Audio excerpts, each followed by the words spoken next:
2Samuel 11 from the Net Bible. David commits adultery with Bathsheba. In the spring of the year, at the time when kings normally conduct wars, David sent out Joab with his officers and the entire Israelite army. They defeated the Ammonites and besieged Rabbah, but David stayed behind in Jerusalem. One evening, David got up from his bed and walked around on the roof of his palace. From the roof, he saw a woman bathing. Now this woman was very attractive. So David sent someone to inquire about the woman. The messenger said, "Isn't this Bathsheba, the daughter of Eliam, the wife of Uriah the Hittite?" David sent some messengers to get her. She came to him and he had sexual relations with her. Now at that time she was in the process of purifying herself from her menstrual uncleanness. Then she returned to her home. The woman conceived and then sent word to David saying, "I'm pregnant." So David sent a message to Joab that said, "Send me Uriah the Hittite."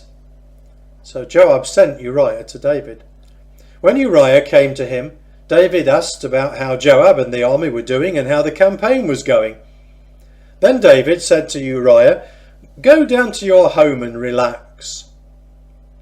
When Uriah left the palace, the king sent a gift to him.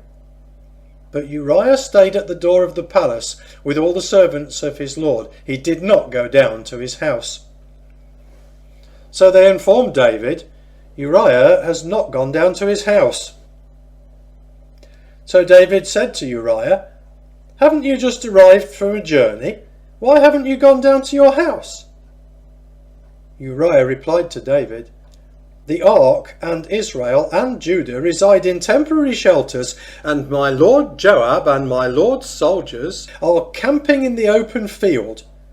Should I go to my house to eat and drink and have marital relations with my wife? As surely as you are alive, I will not do this thing." So David said to Uriah, "Stay here another day. Tomorrow I will send you back." So Uriah stayed in Jerusalem both that day and the following one. Then David summoned him. He ate and drank with him and got him drunk. But in the evening he went out to sleep on his bed with the servants of his lord. He did not go down to his own house. In the morning David wrote a letter to Joab and sent it with Uriah. In the letter he wrote, "Station Uriah in the thick of the battle, and then withdraw from him, so that he will be cut down and killed." So as Joab kept watch on the city, he stationed Uriah at the place where he knew the best enemy soldiers were. When the men of the city came out and fought with Joab, some of David's soldiers fell in battle. Uriah the Hittite also died. Then Joab sent a full battle report to David. He instructed the messenger as follows: "When you finish giving the battle report to the king, if the king becomes angry and asks you, 'Why did you go so close to the city to fight? Didn't you realize they would shoot from the wall? Who struck down Abimelech the son of Jerub-Besheth? Didn't a woman throw an upper millstone down on him from the wall so that he died in Thebes? Why did you go so close to the wall?' Just say to him, 'Your servant Uriah the Hittite is also dead.'" So the messenger departed. When he arrived, he informed David of all the news that Joab had sent with him. The messenger said to David, "The men overpowered us and attacked us in the field, but we forced them to retreat all the way to the door of the city gate.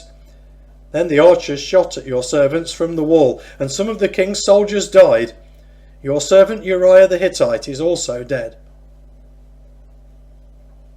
David said to the messenger, "Tell Joab, don't let this thing upset you. There is no way to anticipate whom the sword will cut down. Press the battle against the city and conquer it. Encourage him with these words: When Uriah's wife heard that her husband Uriah was dead, she mourned for him. When the time of mourning passed, David had her brought to his palace. She became his wife, and she bore him a son. But what David had done upset the Lord.